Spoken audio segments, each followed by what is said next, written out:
let's think about tariffs and their effect on inflation and their effect on revenues. Well, there's a variety of studies that suggest that tariffs are borne by consumers, low and middle income consumers in particular. It's hard to trace because the taxes are paid at the border, but it shows up in the prices of goods that people buy, of the inputs that businesses have to purchase, etc.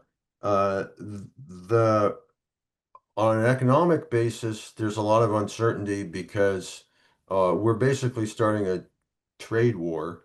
Those tend not to go so well, and part of the weakness that we've seen in the economic forums so far may reflect that.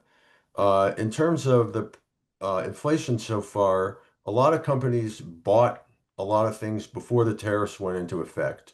So they built up their inventories. They're working them down.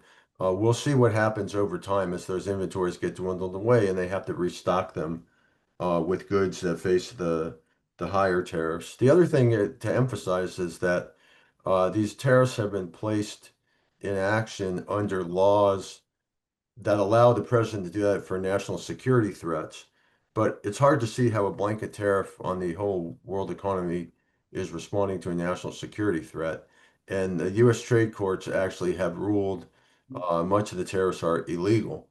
So there's a lot of uncertainty about them in the legal sphere as well as economic sphere. On the political front, precisely because they can be implemented by the president alone, they can be unimplemented by a president, a future president alone. So there's political uncertainty too.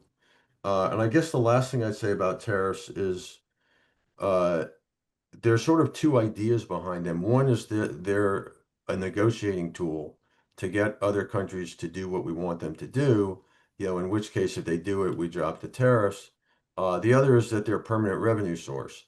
And obviously, they can't serve both functions at the same time. The more they serve as one, the less they serve as the other. So I think there's enormous uncertainty about it. But let's remember, this is, if the government just impose a sales tax on cheap goods that low and middle income households buy and raise a lot of revenue from it, we wouldn't be celebrating that. We'd be saying, wow, this is really imposing burdens on the households that are least able to afford it.